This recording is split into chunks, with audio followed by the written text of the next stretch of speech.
نحمده ونصلي على رسوله الكريم أما بعد فأعوذ بالله من الشيطان الرجيم بسم الله الرحمن الرحيم اللهم صل على سيدنا ومولانا محمد وعلى آل سيدنا ومولانا محمد وبارك وسلم وصلی علیہ۔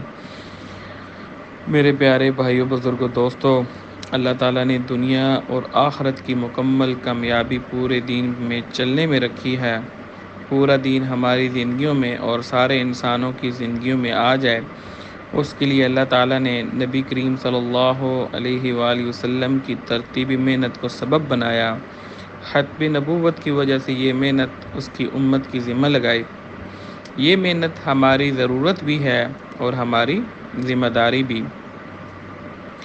یہ محنت سب سے پہلے 6 صفحات پر کرنی پڑے گی۔ یہ صفحات پورا دین نہیں ہے، بلکہ اگر ان 6 صفحات کی محنت کی جائے تو انشاءاللہ اللہ تعالیٰ پورے کے پورے دین پہ چلنا آسان ہو جائے گا۔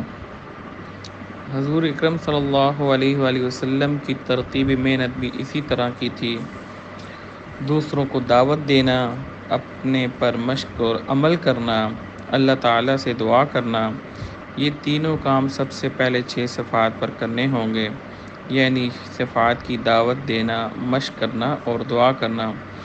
میرے پیارے بھائیوں، بزرگوں، دوستوں، جیسے کہ آپ کو معلوم ہے کہ 4 صفحات جو تھے ہمارے کمپلیٹ ہو چکے تھے، ہم ان پہ بات کر چکے تھے۔ آج ہم نے بات کرنی ہے 5ویں صفحات، یعنی کہ اخلاص نیت۔ تو رپیٹ کرنا چاہوں گا، پہلا کون سا صفحات ہے؟ کلمہ، دوسرا نماز، تیسرا علم و ذکر، چوتھا اکرام مسلم، اور 5واں اخلاص نیت۔ اخلاص نیت اس کا مقصد ہے کہ ہم ہر عمل کو خالص اللہ پاک کی رضا کے جذبے سے کرنے والے بن جائیں۔ ریا، دکھاوا، شہرت بالکل نہ ہو۔ کسی عمل سے دنیا کی طلب یا اپنی حیثیت بنانا مقصود نہ ہو۔ کسی نے ایک نوجوان کی عجیب نصیحت کی، اے لڑکے، اپنی کشتی کو مضبوطی سے پکڑ لے، سمندر بہت گہرا ہے، توشہ ساتھ لے لے، سفر بڑا لمبا ہے، اپنی کمر کو خوب کس لے کہ راستہ بڑا ہی کھٹن ہے، نیت کو ٹھیک کر، دیکھنے والا بڑا باریک بین ہے۔ اللہ سبحانہ و تعالیٰ کا قرآن مجید میں بھی حکم موجود ہے جس کا مفہوم ہے کہ بس عبادت کر اللہ تعالیٰ کے لیے، اس حال میں کہ تیری بندگی خاص اسی کے لیے ہو۔ میرے پیارے بھائیوں، بزرگوں، دوستوں، لہٰذا یہ ضروری ہے کہ مسلمان اور خصوصاً مبلغین حضرات اپنی ہر عبادت، ہر تقاریر، ہر تحریر کو خلوص اور اخلاص کے ساتھ تھوڑا سا عمل بھی دینی اور دنیاوی ثمرات کے اعتبار سے بہت بڑا ہوا ہے، یعنی بغیر اخلاص کے نہ دنیا میں اس کا کوئی اثر ہے اور نہ آخرت میں اس کا کوئی اجر۔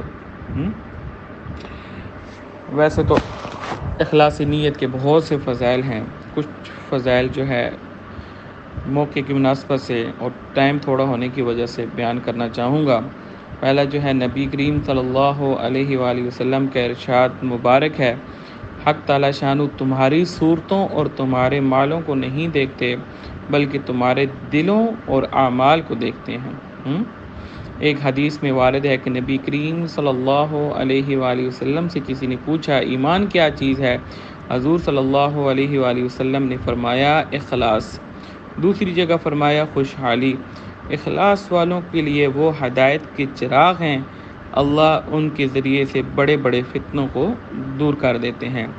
حضرت معاذ رضی اللہ تعالیٰ عنہ کو جب نبی کریم صلی اللہ علیہ وآلہ وسلم نے یمن کا حاکم بنا کر بھیجا تو انہوں نے درخواست کی کہ مجھے کوئی نصیحت فرما دیجیے۔ حضور صلی اللہ علیہ وآلہ وسلم نے فرمایا، دین میں اخلاص کا اہتمام رکھنا، اخلاص کے ساتھ تھوڑا سا عمل بھی کافی ہے۔ حق تعالیٰ سبحانہ کا ارشاد ہے، میں سب شرکاء میں شرکت سے بے نیاز ہوں، یعنی دنیا کے شرکاء اور شرکت کا محتاج اور شرکت پر راضی ہوتے ہیں، یعنی دنیا کے شرکاء شرکت کے محتاج اور شرکت پر راضی ہوتے ہیں، اور میں اخلاص طلاق ہوں، ہاں بے پرواہ ہوں، عبادت میں غیر کی شرکت سے بیزار ہوں۔ جو شخص کوئی عمل ایسا کرے جس میں میرے ساتھ کسی دوسرے کو بھی شریک کر لے، میں اس کے شریک کے حوالے کر دیتا ہوں۔ دوسری روایات میں ہے میں اس سے بری ہو جاتا ہوں۔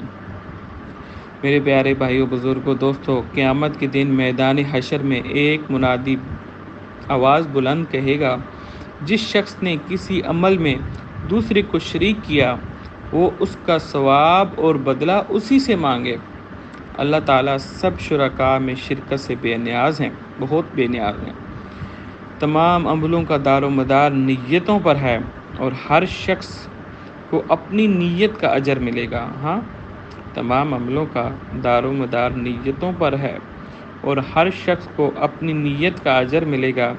جو اللہ اور رسول صلی اللہ علیہ وآلہ وسلم کے لیے ہجرت کرتا ہے تو اس کی ہجرت اللہ اور اس کے رسول صلی اللہ علیہ وآلہ وسلم کے لیے ہوتی ہے۔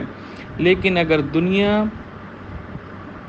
یا اور چیز کی لالچ میں ہجرت کرتا ہے تو جس غرض کے لیے ہجرت ہے وہ اسی غرض میں شمار کی جاتی ہے۔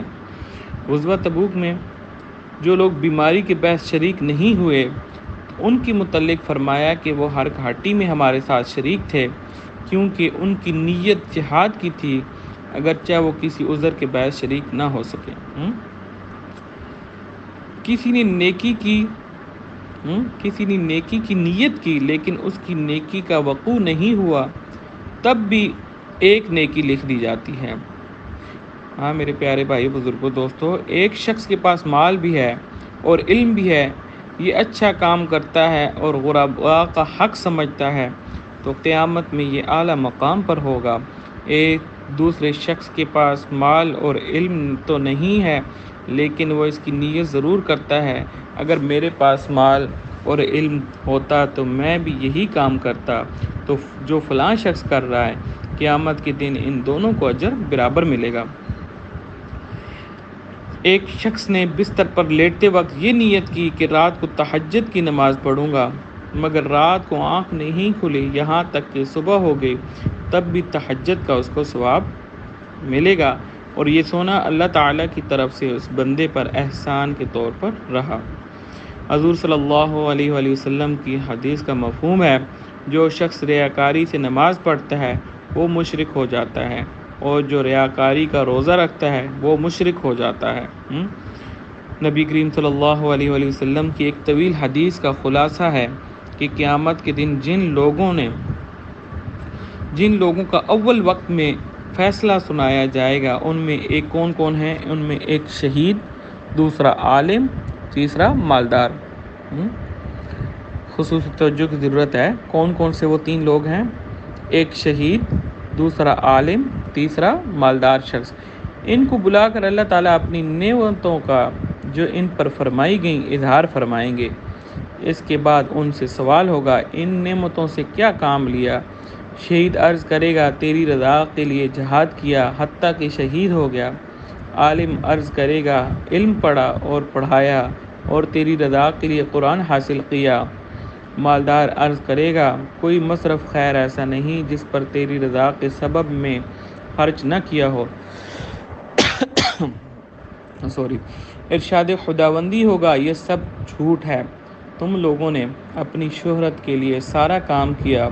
اس کے بعد ان کو حکم سنایا جائے گا اور وہ منہ کے بل گھسیٹ کر جہنم میں پھینک دیے جائیں گے۔ لہٰذا بہت ہی اہم اور ضروری ہے کہ انسان اپنے تمام کاموں اور ساری کارگزاری میں اللہ کی رضا، اس کے دین کی اشاعت، نبی کریم صلی اللہ علیہ وآلہ وسلم کی سنت کا اتباع مقصود رکھے۔ شہرت، عزت اور تعریف کا ذرا بھی دل میں جگہ نہ دے۔ اگر خیال آ بھی جائے تو لا حول اور استغفار سے اس کی اصلاح کر لی جائے۔ اللہ رب العزت سے اخلاص حاصل ہونے کی خوب دعائیں مانگی جائیں۔ ہر عمل سے پہلے، ہر عمل کے دوران نیت درست کی جائے۔ عمل کی تکمیل پر اپنی نیت کو ناقص قرار دے کر استغفار کیا جائے اور رو رو کر دعا مانگی جائے۔ میرے پیارے بھائیو بزرگوں دوستوں، دعوت تبلیغ اس کے بعد آتا ہے انشاءاللہ۔ نیکسٹ بیان میں ہم دعوت تبلیغ پر بیان کریں گے۔ جو پڑھا گیا سنا گیا اللہ تعالیٰ عمل کرنے کی توفیق نصیب فرمائے۔ آخر میں جو ہے سب اپنے بھائی جو ہیں ہاتھ اٹھا کے دعا مانگیں۔ آمین۔ الحمدللہ رب العالمین والعاقبۃ للمتقین، اللہم انت السلام ومنک السلام وإلیک یرجع السلام، حینا ربنا بالسلام وادخلنا دار السلام، تبارکت ربنا وتعالیت یا ذا الجلال والاکرام، ربنا ظلمنا انفسنا وإن لم تغفر لنا وترحمنا لنکونن من الخاسرین، ربنا لا تزغ قلوبنا بعد إذ هديتنا وهب لنا من لدنك رحمة إنك أنت الوهاب، ربنا إنك جامع الناس ليوم لا ريب فيه إنك لا تخلف الميعاد۔ یا اللہ پاک ہماری اس حاضری کو اپنی بارگاہ عالیہ میں قبول و منظور فرما۔ یا اللہ پاک جو کہا گیا سنا گیا، یا اللہ پاک ہمیں اس پر عمل کرنے کی توفیق نصیب فرما۔ یا اللہ پاک جو لوگ دنیا میں بیمار ہیں ان کو کامل شفا عطا فرما۔ یا اللہ جو لوگ بے روزگار ہیں ان کو روزگار عطا فرما۔ یا اللہ جو برسر روزگار ہیں ان کے کاروبار، ان کے روزگار میں برکتوں رحمتوں کا نزول فرما۔ یا اللہ پاک جو لوگ دنیا فانی سے رخصت ہو چکے ہیں ان تمام کی مغفرت فرما۔ یا اللہ پاک جو لوگ دنیا فانی سے رخصت ہونے والے ہیں، یا اللہ جو لوگ دنیا فانی سے رخصت ہونے والے ہیں، یا اللہ ہم سمیت جتنے بھی لوگ دنیا فانی سے رخصت ہونے والے ہیں، یا اللہ ان کو ہدایت نصیب فرما، ان کو توبہ کرنے کی توفیق نصیب فرما، ان کو کلمہ طیبہ نصیب فرما، وقت نظام پر یا اللہ ان کو کلمہ طیبہ نصیب فرما۔ یا اللہ ہماری تمام دعاؤں کو قبول و منظور فرما۔ ربنا وتقبل دعا، ربنا وتقبل دعا، ربنا وتقبل دعا۔